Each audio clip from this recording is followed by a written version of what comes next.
One of the most difficult things when you're talking about Star Citizen, one of the most difficult things to kind of extrapolate from is the current state of the game.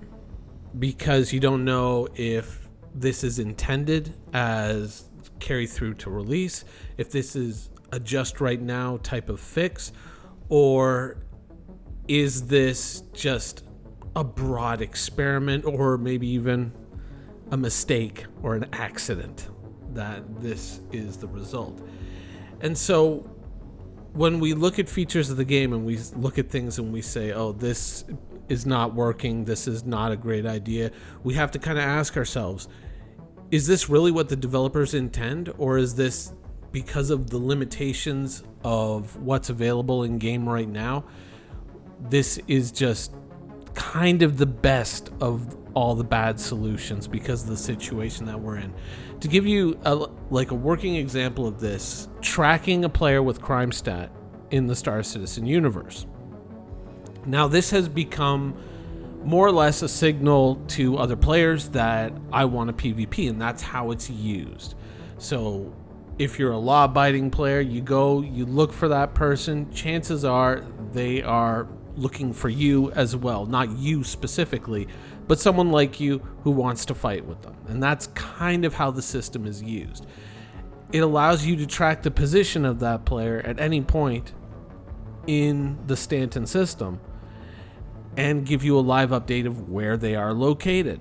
Now, for a number of reasons, that's kind of unrealistic, that you would have perfect tracking of every ship in the star system at that moment. It would completely eliminate crime. If you knew where every criminal was at any given moment, you wouldn't need to hire players because your police force could just drop right on them anywhere that you go. But then when you look at it and you say, okay, but if you look at the limited amount of features that are in Star Citizen, the limited amount of mechanics that developers have to choose from to make the game universe somewhat work in its current state, you kind of understand it and you go, okay, this is just a just for right now type situation. Now, in previous video, we talked about the rewards from piracy. I want to talk a little bit more about difficulty and challenge relative to this. What I would like to see moving forward as these systems evolve is I would like to see that system change, not entirely be removed, but what I would like to see is just a broad sphere of maybe several hundred kilometers where it says, we think the pirate is in this area. Same sort of live updates, but we're not going to give you their exact location. They're in this area. Now, a player who's hunting that pirate, who has maybe the right sort of ship with the right sort of sensors, can narrow that down a little bit. Maybe you've been out there doing a lot of missions for the UEE or Crusader Security or whatnot. You've got enough reputation. Maybe you have access to slightly better, radar software or sensor components or something along those lines that allows you to narrow it down even further. The better you get at your job, the better equipment that you get access to. Conversely, a pirate who does really well might get access to certain things from the Ninetales, making them more difficult to detect,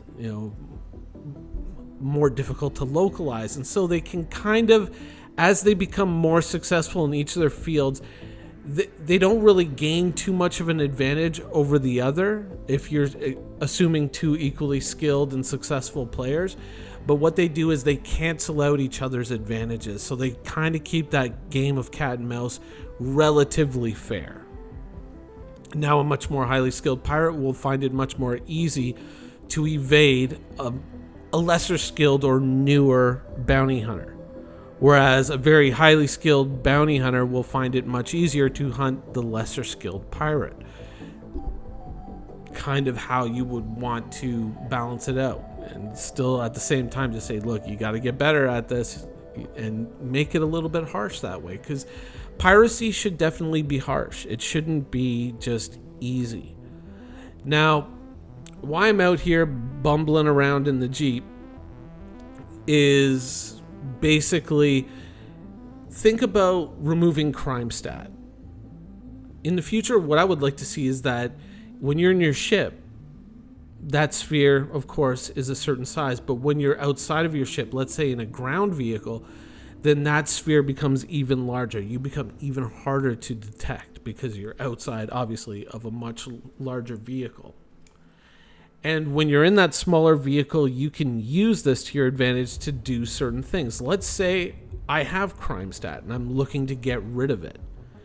Now, I don't think that you should be able to go to security outpost, this, that, or the other thing, whichever one you want to use as an example, and just walk in, shoot the place up, and then just hack the computer, lower your crime stat. I don't think that that should really be possible.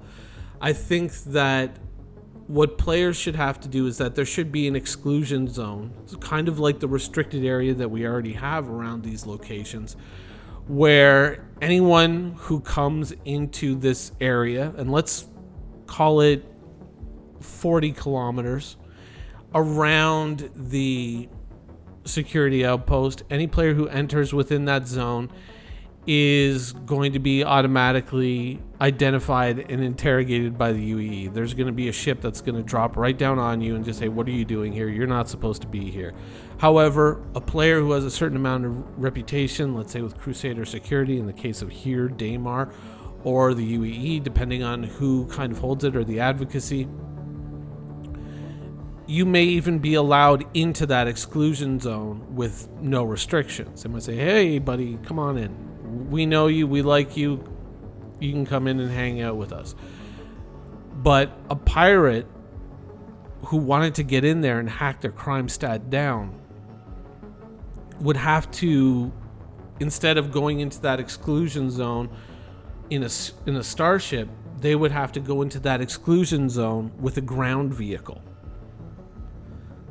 So they would have to land their ship somewhere outside of that exclusion zone, shut it off, and then get into a ground vehicle and proceed the rest of the distance in that ground vehicle. Make it a space bike, a jeep, whatever, depending on the type of vehicle that you have. Maybe you are in a ship that can't carry a ground vehicle, but then you get to play a bit of a survival game. You've got a lot of distance to cover. Maybe you want to trek it in on foot. Now, a lot of people might say, oh, that's a dumb idea. But if you really think about it, that could be a very interesting challenge for some players. Some players might like that challenge.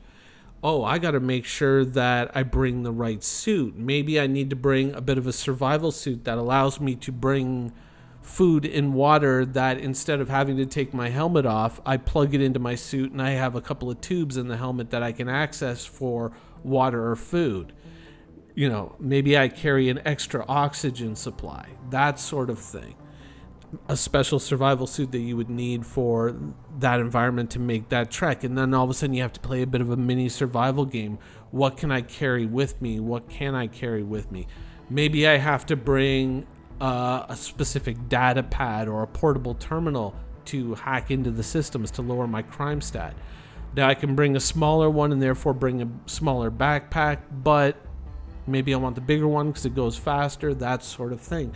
We can play some very interesting games with these different types of mechanics. Once we kind of get rid of the idea of we know every second exactly where you are, which I think is still more reflective of the current state of the game rather than what CIG intends the final working mechanic to be. I think that if we look at difficulty as expressed through this series of challenges and, you know, kind of questions or puzzles that you have to solve as a player, rather than strictly just saying outright, everybody knows where you are all the time and they can hunt you down and kill you. I think that this is kind of a fair trade-off, that if a player wanted to lower their crime stat down, they would have to undertake this type of journey.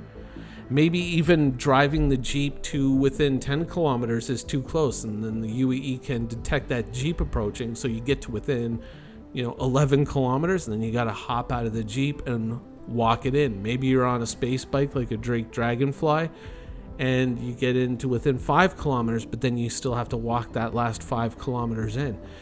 To me, that presents interesting challenges. You have to answer interesting questions.